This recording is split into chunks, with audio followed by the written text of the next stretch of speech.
Hello students, last class में हमने chapter 9 differential equation miscellaneous exercise के क्वेश्चन नंबर 5 तक सॉल्व कर लिए थे और आज की क्लास में हम करेंगे क्वेश्चन नंबर 6 ऑनवर्ड्स। तो चलो स्टार्ट करते हैं क्वेश्चन नंबर 6।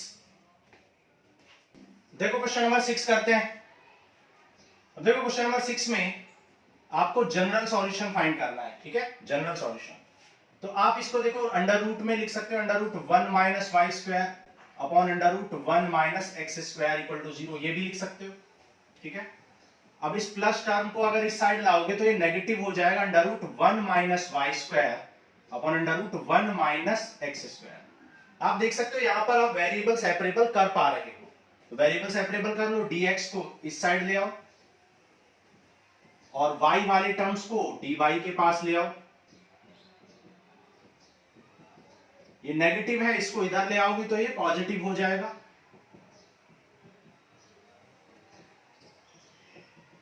Equals to 0।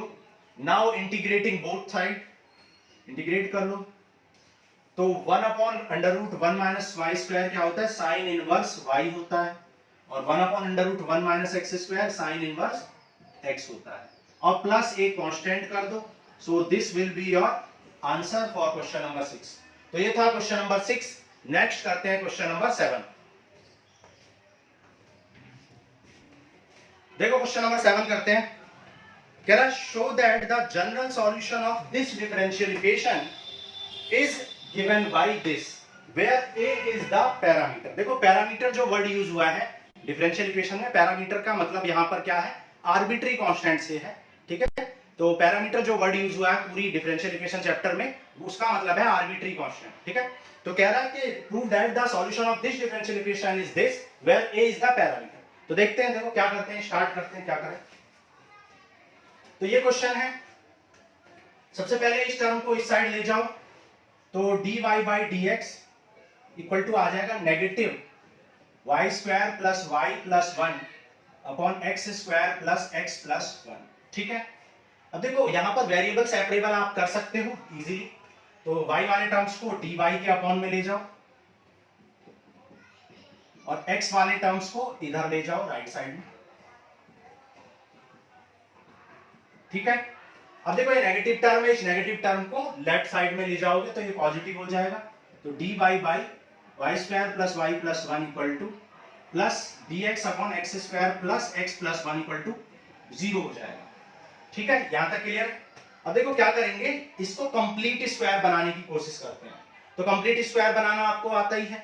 सबसे पहले क्या करते हैं, make the coefficient of y square और एक्स स्क्वायर 1। यहाँ पे वाई स्क्वायर और एक्स स्क्वायर दोनों का कोएफिशिएंट ऑलरेडी 1 है। सेकंड स्टेप क्या, take the coefficient of y, तो वाई का कोएफिशिएंट 1 है और एक्स का भी कोएफिशिएंट 1 है, हाफ इट, 1 को हाफ कर दो, दैट इज 1/2, और 1/2 का स्क्वायर ऐड कर दो और सब्ट्रैक्ट कर दो। तो 1/2 का स्क्वायर यहां पर ऐड कर देंगे एंड सब्ट्रैक्ट कर देंगे। तो जब यहां पर आप 1/2 का स्क्वायर ऐड करेंगे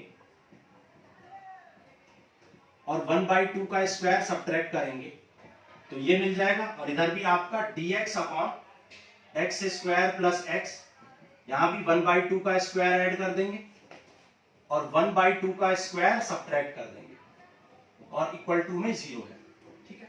तो ऐसा करने से ये कंप्लीटिंग स्क्वायर हो जाएगा, कंप्लीट स्क्वायर हो जाएगा। ये क्या बन जाएगा, dy अपॉन y प्लस 1/2 का होल स्क्वायर प्लस और 1 माइनस 1/4 दैट इज रूट 3/2 का होल स्क्वायर आ जाएगा, ठीक है। और ये भी आ जाएगा dx अपॉन x प्लस 1/2 का होल स्क्वायर, और ये हो जाएगा रूट 3/2 का होल स्क्वायर और इक्वल टू में 0 है, ठीक है। नीचे दिखाई दे रहा है, ओके। अब देखो ये आ गया। अब देखो ये है आपका, नाउ इंटीग्रेटिंग बोथ साइड कर दो, तो इंटीग्रेट करोगे तो ये आ गया 1 अपॉन एक्स स्क्वायर प्लस ए स्क्वायर, ठीक है, which is tan inverse x, ठीक है। tan इनवर्स x का फॉर्मूला है, ठीक है। तो यहां पर अप्लाई कर दो, देखो tan इनवर्स ये हो गया आपका 1/a कितना है, a square plus x square, a है आपका रूट 3/2, तो 1/a tan inverse x by a, tan inverse x by a, x कितना है y प्लस 1/2 अपॉन रूट 3/2, ठीक है, tan इनवर्स x बाई, और यहां भी tan inverse x by a हो जाएगा, 1/a then tan inverse x by a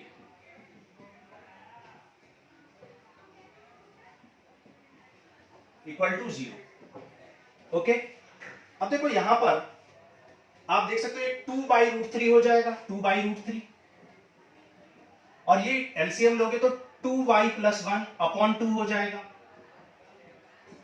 तो ये हो जाएगा 2y + 1 अपॉन 2, और अपॉन में है √3/2। सिमिलरली यहां पर भी है, यहां पर भी ये हो जाएगा 2/√3 tan इनवर्स, ये हो जाएगा 2x + 1/2 अपॉन में है √3/2 इक्वल्स टू 0। ओके, अब देखो यहाँ 2 से 2 हो गया कैंसिल, यहां भी 2 से 2 कैंसिल, और 2/√3 आप देख सकते हो यहां पर कॉमन है, तो 2/√3 कॉमन ले लोगे तो क्या बचेगा, tan इनवर्स 2y + 1/√3, एंड यहां भी बचेगा tan inverse 2x + 1/√3 equals to 0। ठीक है, अब क्योंकि यहाँ पे आपने इंटीग्रेट किया तो इक्वल टू में आपको c भी लिखना था, तो यहाँ पे आप c लिख लो, तो आपने यहाँ क्या लिख दिया, c लिख लिया, कांस्टेंट भी ऐड करोगे तो c लिख लिया। ओके, अब देखो 2/√3 को राइट साइड में ले जाओ, और tan inverse x + tan inverse y का फॉर्मूला आपको पता होना चाहिए। ठीक है, tan inverse x + tan inverse y, देखो यहाँ पे लिख देते हैं tan inverse x + tan inverse y, inverse trigo में आपने पढ़ा होगा क्या होता है, tan inverse x + y upon 1 - xy। ठीक है, तो ये tan इनवर्स x + y का फॉर्मूला अप्लाई कर दो यहाँ पर, तो 2/√3 को उधर ले जाओ, ये आ जाएगा tan इनवर्स क्या हो जाएगा, x + y, x + y, तो x कितना है 2y + 1/√3, और y कितना है 2x + 1/√3, और अपॉन में कितना है 1 - this into this, 2y + 1/√3 into 2x + 1 upon, ठीक है, और ये हो जाएगा इधर आके √3 c/2। अब देखो √3c/2 एक कांस्टेंट है, इसको एक अनदर कांस्टेंट a लेट कर सकते हैं, तो हमने लेट कर लिया एक दूसरा कांस्टेंट a। यहां पर आप एलसीएम ले लो, अभी आप ऐसा करो tan इनवर्स को इस साइड ले जाओ, राइट साइड में, तो जब tan इनवर्स को राइट साइड में ले जाओगे तो आया tan √3c/2, और अब tan √3c/2 भी एक कांस्टेंट है, इसको एक अनदर कांस्टेंट a आपने लेट कर लिया। ठीक है, अब यहां पर आप एलसीएम ले लो, √3 एलसीएम आ जाएगा, तो √3 एलसीएम लोगे तो क्या बच जाएगा, देखो 2x + 2y + 1 + 1 2 अपॉन में आ जाएगा √3, और यहां पर भी आप मल्टीप्लाई कर लो, एलसीएम भी ले लो, एलसीएम लोगे तो क्या आ जाएगा 3 माइनस, थोड़ा सा शॉर्टकट में कर लेते हैं, ये हो जाएगा -1, ये हो जाएगा -2x -2y, साथ ही साथ माइनस को भी इंटू कर रहे हैं हम, और ये हो जाएगा 4xy। ठीक है, माइनस में आ जाएगा 4xy, और अपॉन में √3 × √3 क्या आ गया है, 3 आ गया है। ओके, अब देख सकते हो यहां पर 3 - 1, ये क्या आ जाएगा, 3 - 1 2 बन जाएगा 2, तो आप देख सकते हो यहां भी 2 कॉमन है, 2 2 2 कॉमन है, यहां भी देखो 3 - 1 2 हो चुका है, यहां भी 2 है, यहां भी 2 है, यहां भी 2 कॉमन लेके कैंसिल आउट कर दोगे तो क्या बच जाएगा, देखो x + y + 1, और देखो यहां √3 से इस 3 को कैंसिल करोगे तो क्या बच जाएगा, √3 बच जाएगा। ठीक है, और ये √3 आपका ऊपर आ जाएगा, तो मैं ऊपर लिख दे रहा हूं इसको शॉर्टकट में थोड़ा। ठीक है, तो यहां क्या बचेगा फाइनली 1 - x - y - 2xy, और इक्वल टू a है। ठीक है, नीचे दिखाई दे रहा है। ओके, अब देखो ये जो टर्म है डिवाइड में है, इधर जाएगा तो मल्टीप्लाई आ जाएगा, तो क्या मिल जाएगा आपको फाइनली, ये मिल जाएगा √3 into x + y + 1 equal to a into 1 - x - y - 2xy। ठीक है, आपको ये √3 यहां पर नहीं चाहिए था, तो आप क्या कर सकते हो, इसको a ना लेट करके आप इसको b लेट कर लो। ठीक है, यहाँ पे आपने क्या लेट कर लिया, b, क्योंकि कांस्टेंट ही लेट करना है तो कोई भी लेट कर लो, तो यहाँ पे b लेट कर लिया आपने। ठीक है, और ये √3 जब डिवाइड में जाएगा तो b/√3 आ जाएगा, √3 डिवाइड में आएगा तो b/√3 आ जाएगा, और नाउ b/√3 को आप क्या लेट कर लोगे, a लेट कर लोगे। ठीक है, b/√3 एक कांस्टेंट है, उसको आपने एक अनदर कांस्टेंट a लेट कर लिया और यही आपको प्रूफ करना था, ठीक है। Where a is the parameter, तो आप लिख दो where a is b by √3 and b क्या है, tan √3c/2, tan √3c/2, ठीक है। हेंस प्रूफ, यही आपको प्रूफ करना था, ठीक है। तो ये था आपका क्वेश्चन नंबर 7। अब नेक्स्ट करते हैं क्वेश्चन 8। देखो क्वेश्चन नंबर 8 करते हैं, कह रहा find the equation of the curve passing through 0,π/4। तो आपका कर्व जो है पास हो रहा है 0,π/4 से, मतलब x की वैल्यू जब 0 है तो y आपका π/4 है, ठीक है। तो find the equation of the curve passing through 0,π/4 whose differential equation is this। और आपको एक डिफरेंशियल इक्वेशन दे रखी है, sin x cos y dx plus cos x sin y dy, cos x sin y dy equal to 0, ठीक है। तो find the equation of the curve, equation of curve निकालनी है। तो इस डिफरेंशियल इक्वेशन को सॉल्व करते हैं और इक्वेशन ऑफ कर्व निकालते हैं।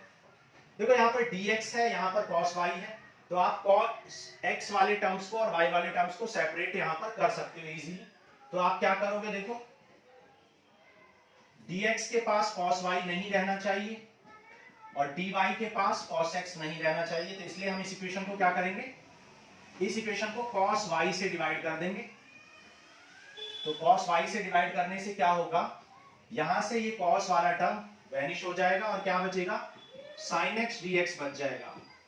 सिमिलरली यहां पर ये cos x आपको नहीं चाहिए क्योंकि यहाँ dy वाले टर्म्स हैं, तो cos x से भी डिवाइड कर दो इस इक्वेशन को। cos x से cos x कैंसिल हो जाएगा और यहाँ पर क्या बच जाएगा, sin y upon cos y, यहाँ क्या बच जाएगा, sin x upon cos x, और यहाँ पे बच जाएगा sin y upon cos x से cos x कैंसिल हो जाएगा, sin y upon cos y dy, ठीक है। और यहाँ पर 0 अपॉन एनीथिंग 0 मिल जाएगा। नाउ इंटीग्रेटिंग बोथ साइड, तो इंटीग्रेट कर दो।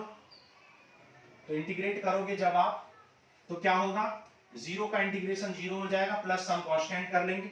ये देखो sin x upon cos x क्या होता है, tan x, और tan x का इंटीग्रेशन क्या होता है, log sec x होता है। यहाँ पर tan y है, तो tan y का क्या हो जाएगा, log tan y, क्योंकि दोनों ही टर्म log में है तो यहाँ पर मैं कांस्टेंट भी log c ऐड कर लेता हूँ। आप चाहें तो ओनली c ऐड कर सकते हैं। log m plus log n क्या हो जाएगा, log m into n, log m into यहाँ पे sec y हो जाएगा, सॉरी, ठीक है, m into n equal to log c, log से log कैंसिल आउट हो जाएगा, तो sec x into sec y equal to c आ जाएगा। तो ये आ गया आपका general solution. This is general solution of required curve, ठीक है, general solution of required differential equation, differential equation का रिक्वायर्ड कर्व का ये क्या है, जनरल सॉल्यूशन है। लेकिन आपको जनरल सॉल्यूशन नहीं चाहिए, आपको क्या चाहिए, पर्टिकुलर सॉल्यूशन। तो गिवन कंडीशंस को पुट करो, तो put x equal to 0 and y equal to π/4। So x equal to 0 and y equal to π/4 put करो, तो हो जाएगा sec 0 into sec π/4 equals to c। sec 0 आप जानते हो 1 होता है और sec π/4 √2 होता है, ठीक है। तो c आ गया आपका √2, ठीक है। c की वैल्यू को आप जनरल सॉल्यूशन में पुट कर दो, तो from 1 you will get sec x sec y equal to √2, ठीक है, sec x sec y equal to √2, और यही हो जाएगा आपका आंसर। देख लेते हैं आंसर कैसे दे रखा है। तो आपका आंसर cos y के टर्म्स में दिया हुआ है, तो आप इस sec y को क्या लिख सकते हो, sec y को लिख सकते हो 1 अपॉन cos y। तो cos y इधर आएगा, तो cos y इक्वल टू क्या आ जाएगा, sec x upon √2, sec x upon, आप यहां पे छोड़ दो या यहां पे छोड़ दो। तो ये था आपका क्वेश्चन नंबर 8। नेक्स्ट करते हैं क्वेश्चन 9।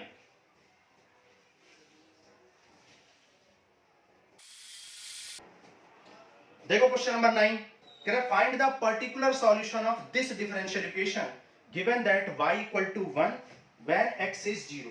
तो आपको डिफरेंशियल इक्वेशन दे रखी है और उसका पर्टिकुलर सॉल्यूशन आपको निकालना है।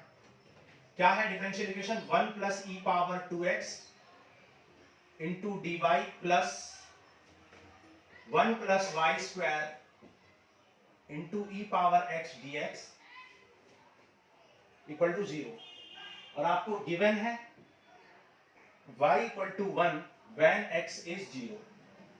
ठीक है, देखो यहां पे भी वेरिएबल सेपरेबल करने की कोशिश करते हैं। आप जानते हो अगर आप 1 प्लस वाई स्क्वायर से डिवाइड कर दे तो यहाँ 1 प्लस वाई स्क्वायर आ जाएगा और यहाँ से 1 प्लस वाई स्क्वायर हट जाएगा। आप चाहें तो इसको राइट साइड में ले आके dy अपॉन dx निकाल सकते हैं, कैसे भी कर सकते हैं। तो मैं क्या कर रहा हूँ यहाँ पर मैं 1 प्लस वाई स्क्वायर से डिवाइड कर दे रहा हूँ। ठीक है, 1 प्लस वाई स्क्वायर से मैंने डिवाइड कर दिया, डिवाइडिंग ईच टर्म और equation by 1 plus y square. 1 plus y square से डिवाइड किया इक्वल टू 0।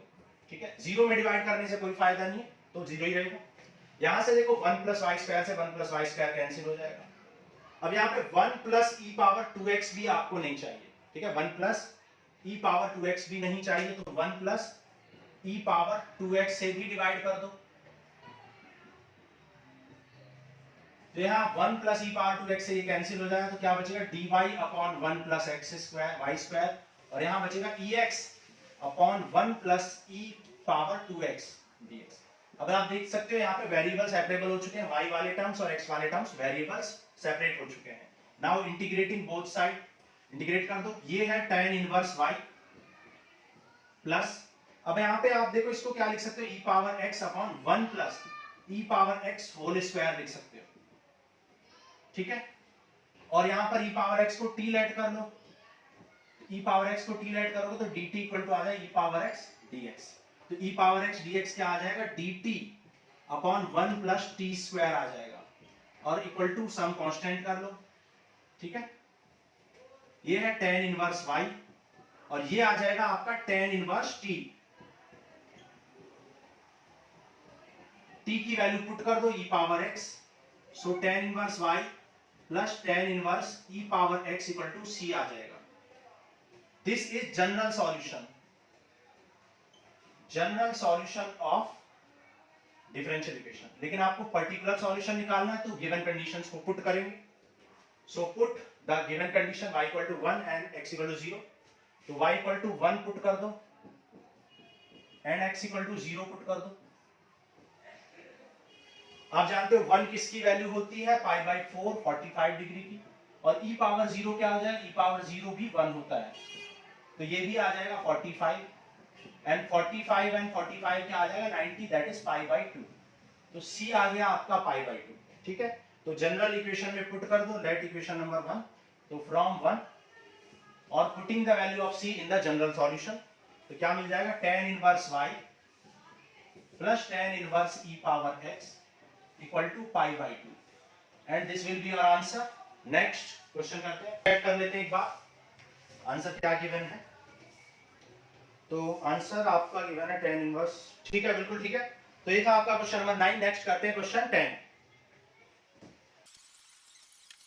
देखो क्वेश्चन नंबर 10 करते हैं, कह रहा solve the given differential equation. इस डिफरेंशियल इक्वेशन को आपको सॉल्व करना है। तो देखो सबसे पहले आप dx अपॉन dy या dy बाई dx निकालने की कोशिश करते हैं। तो आप देखो dx अपॉन dy निकालने की कोशिश करते हैं, तो dx अपॉन dy क्या हो जाएगा, ये टर्म डिवाइड में चला जाएगा, x e power x upon y, और अपॉन में आ जाएगा y e power x upon y plus y square upon y e power x upon y। ठीक है, dx अपॉन dy आपने निकाल लिया। dy अपॉन dx आपने क्यों नहीं निकाला, क्योंकि जब आप अगर आप dy अपॉन dx निकालते तो ये दिस अपॉन दिस हो जाता, मतलब समथिंग अपॉन ऐसा कुछ फॉर्मेट बन जाता, फिर इसको आप फर्दर सॉल्व नहीं कर पाते। तो हमने क्या किया, dx अपॉन dy निकाला इधर डिवाइड में करके। अब इससे क्या हुआ कि टू टर्म्स आ गया, दोनों को हमने सेपरेटली डिवाइड कर दिया, तो इससे क्या हुआ कुछ चीजें कैंसिल भी हो गई। तो dx अपॉन dy आपका क्या आया finally, x upon y plus y upon e power x upon y। ठीक है, ये आ गया। अब देखो क्या आप y वाले टर्म्स को सेपरेट कर पा रहे हो या x वाले टर्म्स को सेपरेट नहीं कर पा रहे हो, क्योंकि यहाँ पे जो e पावर वाला फंक्शन है ये कभी भी x और y को सेपरेट नहीं होने देगा।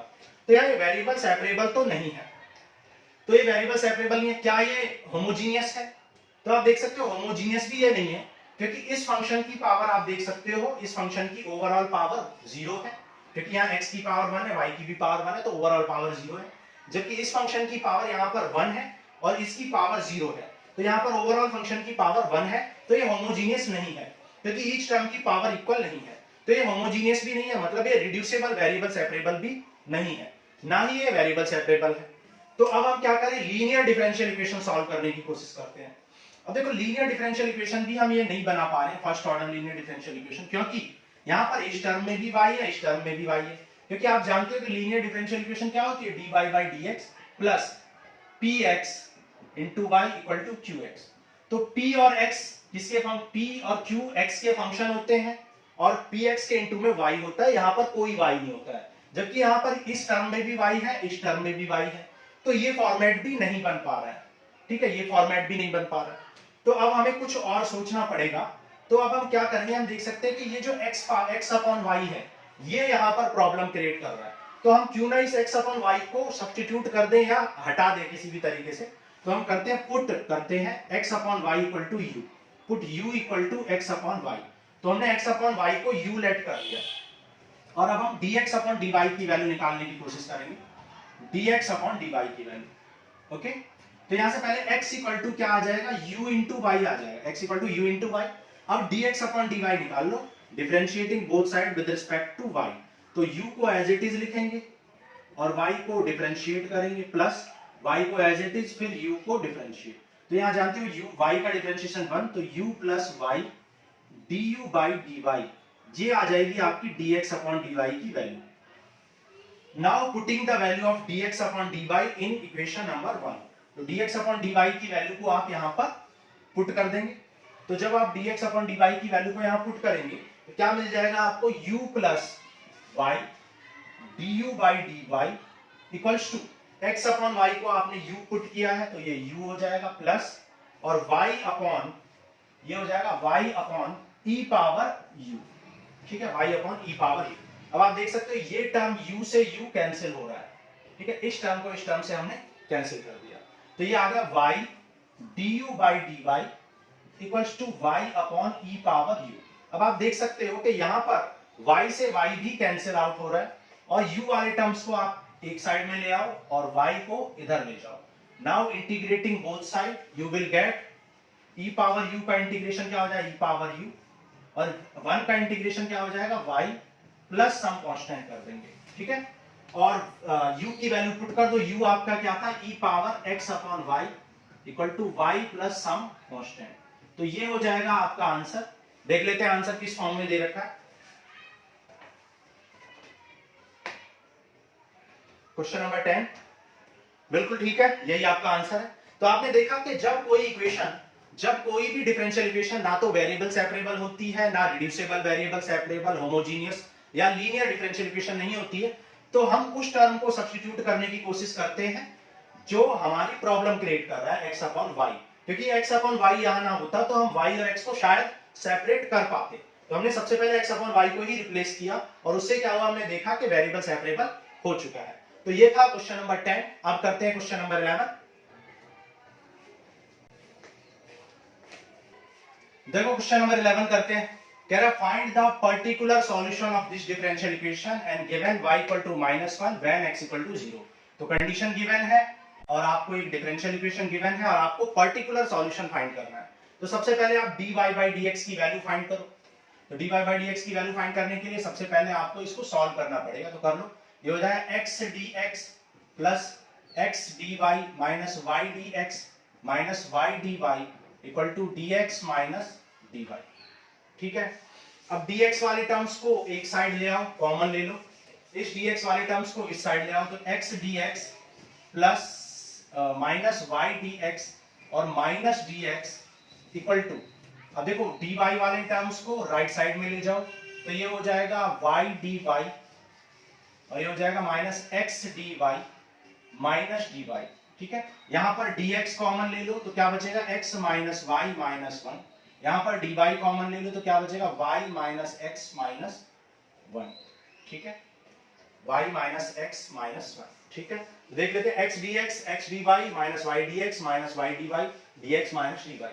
dx वाले टर्म को इधर ले आए हम, dx तो ये आ जाए x माइनस y माइनस 1, और dy वाले टर्म्स को उस साइड लेंगे तो y dy plus minus x dy minus y, ठीक है, तो बिल्कुल ठीक है। अब देखो यहाँ से dy अपॉन dx निकल जाएगा, अगर dx को डिवाइड में ले जाए तो dy अपॉन dx क्या आ जाएगा, ये इधर डिवाइड में आ जाएगा, तो ये आ जाएगा x minus y upon y minus x minus 1, ठीक है। तो ये आ गया आपका dy अपॉन dx। अब आप देख सकते हो कि यहाँ पर आप इसको लीनियर डिफरेंशियल इक्वेशन में चेंज नहीं कर पा रहे, क्योंकि y वाला टर्म्स और x वाले टर्म्स को सेपरेट भी नहीं कर पा रहे। तो यहाँ पर फिर आपको एक ये स्पेशल है, थोड़ा सा क्वेश्चन अलग है ये, तो यहाँ पे क्या करना पड़ेगा, पुट करना पड़ेगा t equal to x minus y. तो t equal to x minus y put करने से अब आपको dy बाई dx की वैल्यू भी निकालनी है, तो differentiate both side with respect to y कर लो, विद रिस्पेक्ट टू x कर लो, जिससे कि आपको dy बाई dx मिल जाए। तो x का डिफरेंशिएशन तो 1 हो जाएगा और y का dy by dx, dy by dx को राइट साइड में ले आओ, लेफ्ट साइड में, तो ये आ जाएगा x का 1 और ये आ जाएगा dt बाई dx। तो dy बाई dx की वैल्यू निकल चुकी है, इसको यहाँ पुट कर दो, तो यहाँ जब आप पुट कर दोगे तो ये आ जाएगा 1 minus dt by dx equal to, और ये हो जाएगा आपका x माइनस वाई को क्या लिख सकते हो, t माइनस 1, ठीक है। अब यहाँ पर अगर आप माइनस कॉमन लें तो ये हो जाएगा x माइनस वाई, तो ये हो जाएगा माइनस t माइनस 1, ठीक है। माइनस कॉमन लेने से ये भी x माइनस वाई हो जाएगा और x माइनस वाई को t लिख देंगे। अब यहाँ पे माइनस कॉमन ले सकते हो, या इस आप करो, आप माइनस कॉमन लेके कैंसिल कर दो, तो ये आ जाएगा 1 minus T upon 1 plus T. Minus common ले लिया न्यूमरेटर डिनोमिनेटर में, तो 1 minus D T by D x. So D T by D x को राइट साइड में ले जाओ, तो D T by D x ये नेगेटिव है, उधर जाएगा तो पॉजिटिव हो जाएगा, और इस 1 को इधर ले जाओ, 1 minus T upon 1 plus T. LCM ले लो तो क्या आ जाएगा, 1 plus T minus 1 plus T upon 1 plus T. 1 से 1 कैंसिल हो गया, तो क्या आ गया, dt upon dx equal to आ गया 2t अपॉन 1 प्लस t, ठीक है। तो dt अपॉन dx आपका क्या आ चुका है, 2t अपॉन 1 प्लस t। अब आप देख सकते हो यहाँ पर आप वेरिएबल सेपरेबल कर पा रहे हो, तो 1 प्लस t को राइट साइड में ले आओ, लेफ्ट साइड में, तो ये आ जाएगा 1 plus t upon 2t dt, और ये आ जाएगा dx। नाउ अब इसे क्या लिख सकते हैं, 1 upon 2t plus t upon 2t dt।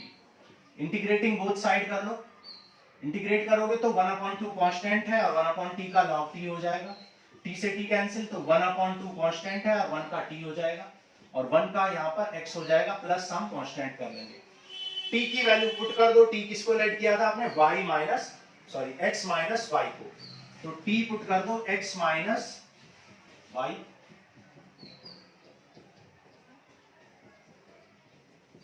Equal to x plus c. अब आप इसको सॉल्व कर सकते हो थोड़ा सा, ये आ जाएगा 1/2 log x माइनस वाई, ये आ जाएगा प्लस में 1/2 x minus 1/2 y equal to x plus c, ठीक है। अब इस 1/2 को सब्ट्रैक्ट कर दो, इस 1/x/2 को इधर सब्ट्रैक्ट कर दो, तो x माइनस x/2 क्या आ जाएगा, x/2 ही आ जाएगा, तो ये आ जाएगा 1/2 log x माइनस वाई, और ये माइनस 1/2 को भी इधर ले जाओ तो 1/2 y, और ये x में से जब आप x में से x/2 सब्ट्रैक्ट करोगे तो क्या आएगा, x/2 आ जाएगा प्लस c। तो ये आ गया आपका जनरल सॉल्यूशन, लेकिन आपको पर्टिकुलर सॉल्यूशन निकालना है तो गिवन कंडीशन को पुट करेंगे। तो putting the given condition, so put y equal to -1 and x equal to 0, y equal to -1 put कर लो और x 0 पुट कर लो, तो क्या आ जाएगा, देखो ये 1/2 log y, x है आपका 0 और y है -1, तो ये +1 हो जाएगा, इक्वल टू 1/2 y कितना है आपका, y है -1, x है 0 प्लस c, ओके। अब आप देख सकते हो यहाँ पे log 1 हो गया, log 1 की वैल्यू होती है 0, 1/2 इंटू -1 आ जाएगा -1/2, ये टर्म 0 हो गया प्लस c, तो c आपका आ जाएगा 1/2 इधर आ जाएगा, तो c आ जाएगा 1/2।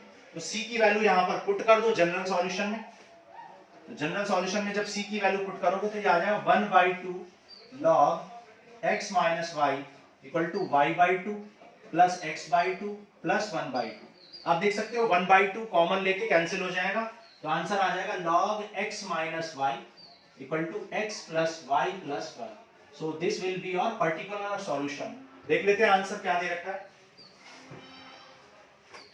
Question number 11 log x minus y equal to x plus, ठीक है बिल्कुल। तो ये था आपका क्वेश्चन नंबर 11। नेक्स्ट करते हैं क्वेश्चन 12। देखो क्वेश्चन नंबर 12 करते हैं। कह रहा solve the given differential equation. तो इस डिफरेंशियल इक्वेशन को आपको सॉल्व करना है। तो सबसे पहले आप dy बाई dx की वैल्यू निकाल लो। dx बाई dy की अगर आप वैल्यू निकालोगे तो 1 अपॉन दिस हो जाएगा। तो 1 अपॉन दिस को तो आप सॉल्व नहीं कर पाओगे। 1 अपॉन इस फंक्शन को कैसे सॉल्व करोगे? इसलिए आपको dx अपॉन dy नहीं, dy अपॉन dx निकालना पड़ेगा। सो dy अपॉन dx ये ऊपर इधर चला जाएगा, तो dy अपॉन dx आ जाएगा this e power to root x upon root x minus y upon root x। तो आप देख सकते हो ये y अपॉन रूट x को अगर आप इधर ले आओगे तो आपको ये standard first order linear differential equation बनती हुई दिखाई देगी। आप देख सकते हो यहां पर dy by dx plus something y that is py और equal to function of x। तो यहां पर p आपका है 1 बाई रूट x, q है आपका e power minus two root x upon root x। तो यहां से इंटीग्रेटिंग फैक्टर निकाल लो। इंटीग्रेटिंग फैक्टर क्या हो जाए? e पावर p dx हो जाएगा e power 1 upon root x। तो 1 अपॉन रूट x का इंटीग्रेशन आप जानते हो 2 रूट x होता है, तो ये हो जाएगा 2 रूट x। तो e पावर 2 रूट x मिल जाएगा आपको। Now solution of linear differential equation is given by, solution of linear differential equation is given by y into if equal to q into if whole integration with respect to x plus c। if आपने निकाल लिया e power 2 root x, q है आपका e power minus two root x upon root x into e power 2 root x आपका integrating factor है plus c। तो ये हो जाएगा इससे कैंसिल, नेगेटिव पावर से पॉजिटिव पावर, क्या बचेगा? सिर्फ 1 अपॉन रूट x। और 1 अपॉन रूट x का इंटीग्रेशन क्या होता है? 2 रूट x होता है। तो y into e power 2 root x and this will be your answer for question number 12। आप चाहें तो इसको डिवाइड में भी ले जा सकते हैं, ऐसे भी छोड़ सकते हैं, ठीक है। तो ये था आपका क्वेश्चन नंबर 12। अब नेक्स्ट करते हैं क्वेश्चन 13। देखो क्वेश्चन नंबर 13 करते हैं। आप देख सकते हो यहाँ पे dy by dx plus something y equal to function of x दिया हुआ है। तो ये लीनियर डिफरेंशियल इक्वेशन है, स्टैंडर्ड लीनियर डिफरेंशियल इक्वेशन आप देख के ही समझ सकते हो। और क्वेश्चन में बोला है find the particular solution of this differential equation. तो स्टैंडर्ड लीनियर डिफरेंशियल इक्वेशन से कंपेयर कर लो। तो p की वैल्यू क्या आ जाएगी आपकी? p आ जाएगा आपका cot x, q आ जाएगा 4x cosec x। यहां पर इंटीग्रेटिंग फैक्टर निकाल लो, क्या आ जाए? e power p dx। तो ये हो जाएगा e पावर p कितना है? cot x। cot x का इंटीग्रेशन आप जानते हो log sin x होता है। e से log वैनिश हो जाएगा, तो क्या बचेगा? sin x बच जाएगा आपका, ठीक है। तो इंटीग्रेटिंग फैक्टर आपने निकाल लिया sin x।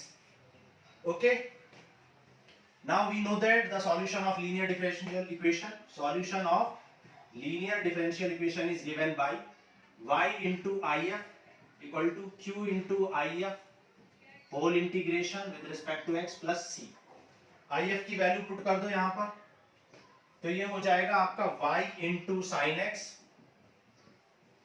ठीक है, y into sin x equal to integration of q कितना है आपका? q है 4x cosec x और if है sin x dx plus some constant. cosec x और sin x कैंसिल हो जाएंगे, रेसिप्रोकल होते हैं एक दूसरे के। 4 कांस्टेंट है और x का इंटीग्रेशन हो जाएगा x square by 2 plus some constant. तो y sin x equal to आ जाएगा ये, तो 2 2 जा 4, so 2x square plus c। तो y sin x equal to ये आ गया और ये है आपका जनरल सॉल्यूशन। लेकिन आपको पर्टिकुलर सॉल्यूशन फाइंड करना है, तो पर्टिकुलर सॉल्यूशन फाइंड करने के लिए आपको गिवन कंडीशन को पुट करना पड़ेगा। तो putting the given condition, put y equal to 0 and x equal to pi by 2, you will get y equal to 0 and x क्या करेंगे? Pi by 2। तो यहां से ये टर्म हो जाएगा 0, 2 2 जा 4, तो c आ जाएगा minus pi square by 2। c की वैल्यू निकल चुकी है, c की वैल्यू को जनरल सॉल्यूशन में पुट कर दो। तो आपको पर्टिकुलर सॉल्यूशन मिल जाएगा y sin x equal to 2x square minus pi square by 2 and this will be your particular solution for question number 13. So this is question number 13. अब next करते हैं question 14. देखो question number 14 करते हैं। अब देखो question number 14 को देखने में आपको लग सकता है कि first order linear differential equation है, ठीक है, लेकिन अगर आप ध्यान से देखो तो यहाँ पर y वाले टर्म्स को और x वाले टर्म्स को आप सेपरेट कर सकते हो, तो ये वेरिएबल सेपरेबल डिफरेंशियल इक्वेशन है, ठीक है। तो y वाले टर्म्स को इधर ले आओ dy के पास, तो ये आ जाए dy by 2e power minus y minus 1, और ये x वाले टर्म्स को लेफ्ट साइड राइट साइड में ले जाओ dx अपॉन x प्लस 1। तो आप देख सकते हो ये x के टर्म्स है और ये y के, तो वेरिएबल सेपरेबल हो गया। सॉल्व कर लो। देखो इस e पावर माइनस y को आप क्या लिख सकते हो, अगर आप इसको 2 अपॉन e पावर y लिखेंगे तो ये e पावर y हो जाएगा, एलसीएम लेंगे तो क्या आ जाएगा, e पावर y ऊपर चला जाएगा dy, और ये आ जाएगा 2 माइनस e पावर y, ठीक है। एलसीएम लेने के बाद 2 माइनस e पावर y और e पावर y ऊपर चला जाएगा, और यहाँ पर dx अपॉन x प्लस 1 है। Now integrating both side, integrate कर दो। अब देखो इसको इंटीग्रेट करने के लिए आपको t लेट करना पड़ेगा। आप देख सकते हो 2e माइनस y को, ठीक है, 2 माइनस e पावर y को आप y के रेस्पेक्ट में कर दो, तो 2 का हो जाएगा 0, e पावर y का हो जाएगा e power y, so dt equal to minus dt equal to हो जाएगा e पावर y dy। तो e पावर y dy को क्या लिख सकते हो आप, माइनस ऑफ dt लिख सकते हो, और ये आ गया dt माइनस 1 अपॉन t का हो जाएगा log t, और यहाँ पे 1 अपॉन x प्लस 1 का हो जाएगा log x प्लस 1, ठीक है। यहाँ पर दोनों ही टर्म लॉग में, तो आप log c भी ऐड कर सकते हो या सिंपली आप c ऐड कर लो, क्योंकि आपको जनरल सॉल्यूशन फाइंड करना है तो आंसर मैच कर ही जाना है, ठीक है। Now putting the given conditions y equal to 0 and x equal to 0, so put y equal to 0 and x equal to 0। पहले यहाँ पर t की वैल्यू पुट कर लेते हैं। t की वैल्यू क्या है, यहाँ पे सॉल्व कर लेते हैं। देखो तो t की वैल्यू पुट कर दो पहले। t है आपका माइनस लॉग, t है आपका 2 minus e power y equal to log x plus 1 plus c। तो put the given condition, put x equal to 0 and y equal to 0। तो यहाँ x 0 और y 0 पुट करोगे तो यहाँ 2 माइनस e पावर 0, और ये हो जाएगा log 0 plus 1 plus c।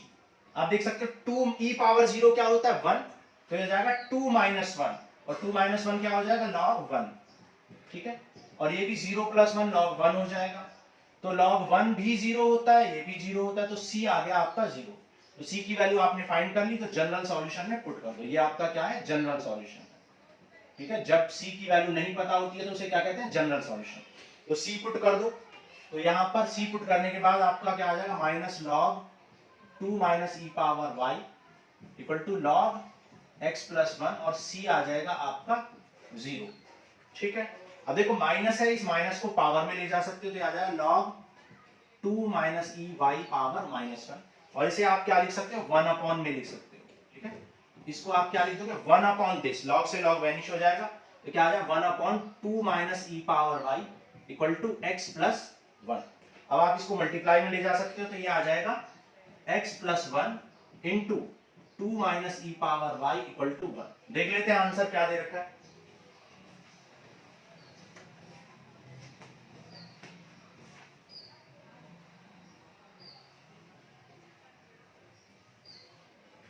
Answer आपका log के टर्म में दे रखा है, तो log के टर्म में निकालने की कोशिश, y इक्वल टू निकाल रखा है, ठीक है। तो y इक्वल टू निकालते हैं, तो इसको इरेज कर दो। यहां पर हम देखो क्या करेंगे, y इक्वल टू में आपको आंसर निकालना है, तो सबसे पहले आप क्या करो, इसको रेसिप्रोकल कर दो।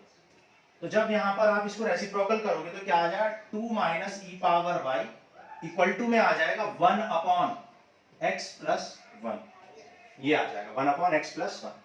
अब इस 2 को आप उस साइड ले जाओ, या e पावर y को उस साइड ले जाओ, e पावर y को इस साइड ले जाओ, e पावर y, और 1 अपॉन को इस साइड ले जाओ। यहां पर एलसीएम ले लो तो क्या आ जाएगा, 2x plus 2 minus 1 upon x plus 1 equal to e power y, ठीक है, तो 2 माइनस 1 क्या हो जाएगा 1, 2x plus 1 upon x plus 1 equal to e power y। और आप जानते हो जब ये e इस साइड आएगा तो log बन जाएगा, तो y इक्वल टू क्या आ जाएगा, y equal to log this. ठीक है, आप जानते हो जब e इस साइड आता है, एक्सपोनेंट इस साइड आता है तो log बन जाता है। ठीक है, तो यही आपको आंसर दे रखा है, y equal to log 2x plus 1 upon x plus 1। ठीक है, और x equal to x is not equal to -1 क्यों गिवन है, क्योंकि -1 अगर x हो जाएगा तो ये अनडिफाइन हो जाएगा इसलिए। So this is question number 14। Next करते हैं क्वेश्चन 15।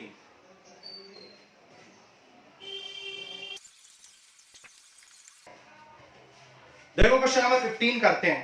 कह रहा था population of village increases continuously at the rate proportional to the number of inhabitant present at any time। ठीक है, तो किसी भी टाइम पर जो inhabitant present है उनके proportional है population। तो let the inhabitant present at time t, ठीक है, टाइम t पर आर p। ठीक है, तो हमने लेट कर लिया कि नंबर ऑफ इनहेबिटेंट प्रेजेंट जो है टाइम t पर वो p है।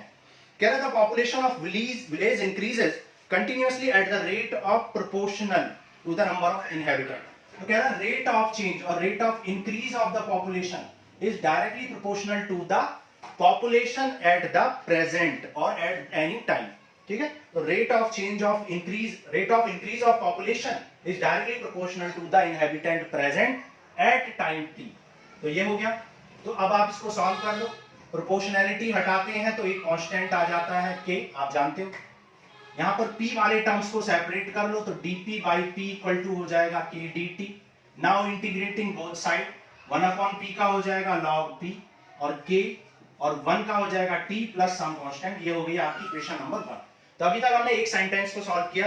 अब आगे देखते हैं, कह रहा if the population of the village was 20,000 इन 1999, मतलब इन 1999 पॉपुलेशन कितनी थी, पॉपुलेशन थी आपकी 20,000, पॉपुलेशन 20,000 थी। तो मैंने लेट कर लिया कि 1999 से ही कहानी शुरू हुई, मतलब मैंने लेट कर लिया कि 1999 से प्रोसेस स्टार्ट हुआ और वहां से हम इनिशियल कंडीशन लेट कर रहे हैं, तो वहां पर हमने टाइम एज्यूम कर लिया 0। ठीक है, 1999 में।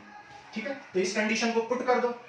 जब इस कंडीशन को आप पुट करोगे तो फ्रॉम 1 में पुट कर दो, क्या आ जाएगा log 20,000 equal to k into t, time कितना है 0 प्लस c।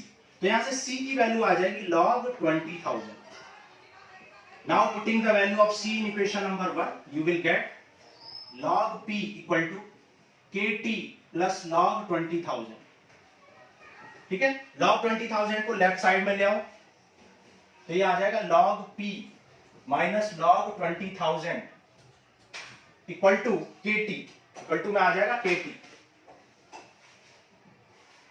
ठीक है, log m minus log n क्या हो जाएगा log m upon n equal to kt। तो ये हमने लेट कर ली मान लो इक्वेशन नंबर 2। ठीक है, अभी तक हमने पूरा क्वेश्चन नहीं पढ़ा है, जैसे जैसे कंडीशन पढ़ रहे हैं तो अप्लाई कर रहे हैं। अब देखो आगे कह रहा है इन द ईयर 2004, तो इन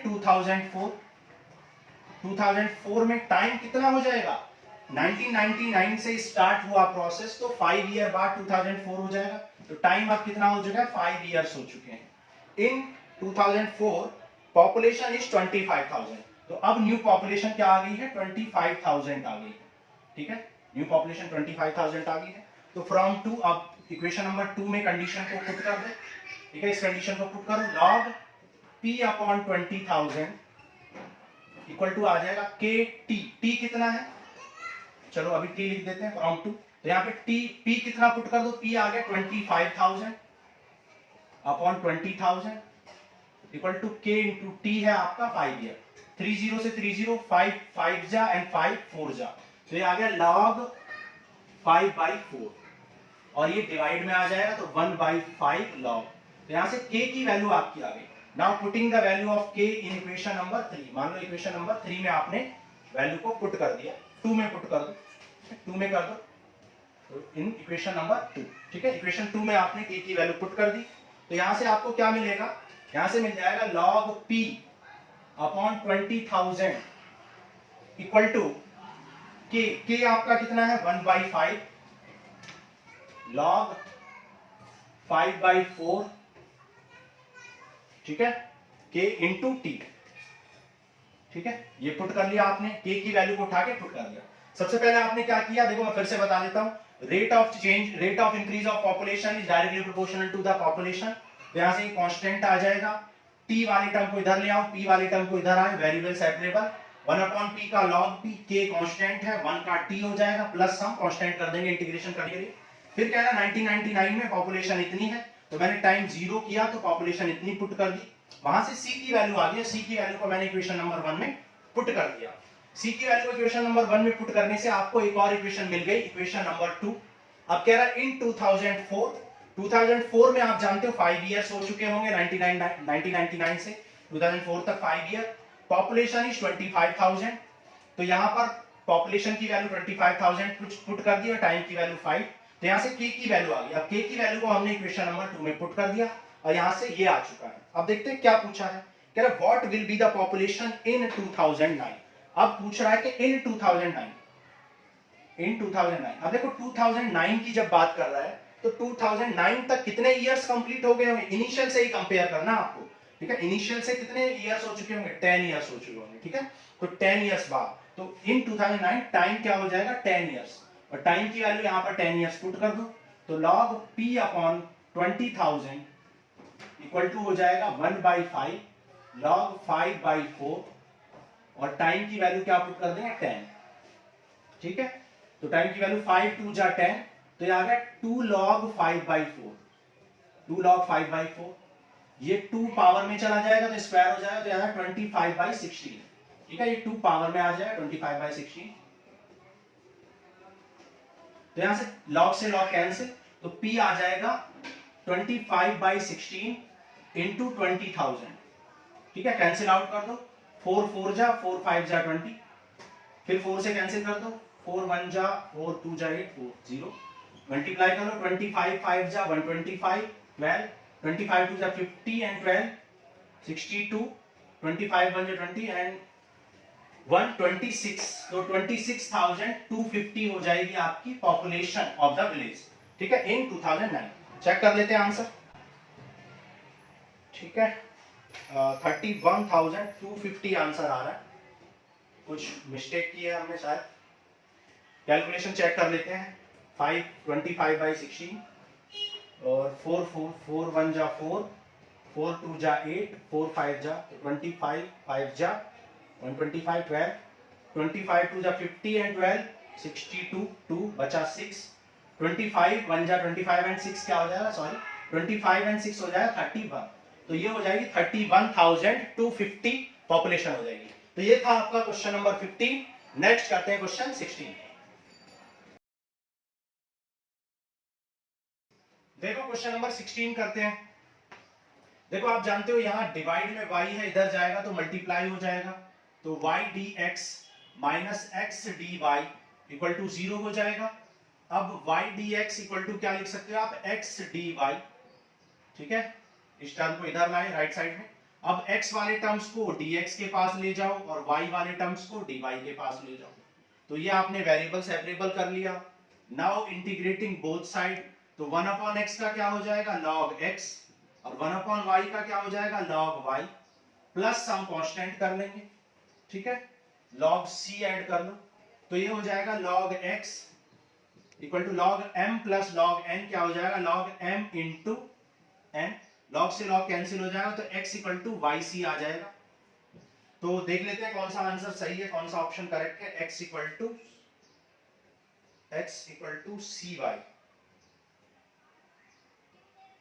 देखो यहां पर x इक्वल टू cy कोई भी ऑप्शन नहीं है, लेकिन अगर आप यहां ध्यान से देखो, अगर इस c को आप इधर डिवाइड में ले जाओ तो ये 1/c इंटू x हो जाएगा y इक्वल टू, ठीक है, y इक्वल टू x/c हो जाएगा, और 1/c को भी आप एक अनदर कांस्टेंट कैपिटल A या कैपिटल C लिख सकते हैं, तो यहाँ पर y इक्वल टू cx आ जाएगा, तो y इक्वल टू cx कौन सा ऑप्शन है, option number C is correct, ठीक है, समझ आ रहा है आपको। तो हमें क्योंकि x इक्वल टू yc नहीं, कोई ऑप्शन नहीं था, तो हम c को इस साइड भी ला सकते हैं 1/c, और 1/c भी एक कांस्टेंट है, मान लो कैपिटल C या कैपिटल A, तो y इक्वल टू क्या आ गया, कैपिटल CX और कैपिटल AX। तो option number C is correct. ठीक है, देखो क्वेश्चन नंबर 17 करते हैं। अब देखो क्वेश्चन नंबर 17 में आपसे बोला है dx upon dy plus p1x equal to q1। तो कह रहा the general solution of this equation is, तो आपसे डायरेक्ट फॉर्मूला ही पूछा है, क्योंकि आप देख सकते हो कि यहां पर x डिपेंडेंट वेरिएबल है और y इंडिपेंडेंट वेरिएबल है, तो आपको x की वैल्यू फाइंड करनी है। ठीक है, आपको x की वैल्यू फाइंड करनी है, इसलिए क्या हो जाए x into if equal to integration of q into if dy plus some constant. ठीक है, ये हो जाएगा आपका आंसर। अब क्योंकि यहाँ पर if को भी डायरेक्ट if का भी वैल्यू पुट कर रहे हैं, तो यहाँ पर if की वैल्यू क्या आ जाएगी, e पावर p dx होता है, लेकिन क्योंकि यहाँ पर dx अपॉन dy है तो यहाँ पर p dy हो जाएगा। ठीक है, जो चीजें x के रेस्पेक्ट में थी वो y बदल जाएंगी, सिर्फ आपको क्या करना है, जो मेन फॉर्मूला है उसमें x को y कर देना, y को x। तो आंसर क्या आ जाए, x into e power integration of p dy equal to q1, यहाँ पर q1 दिया है तो q1 पुट कर लो। ठीक है, p को p1 दिया है तो p1 पुट कर लो, और if कितना है, e power integration of p1 dy into whole dy plus some constant. ठीक है, अब देख लेते हैं कौन सा ऑप्शन सही है, x e power p1 dy q1 e power p1 dy plus c। तो option number A is correct. ठीक है, तो यहां पर ऑप्शन ए हो जाएगा करेक्ट। देखो अब नेक्स्ट करते हैं क्वेश्चन नंबर 18।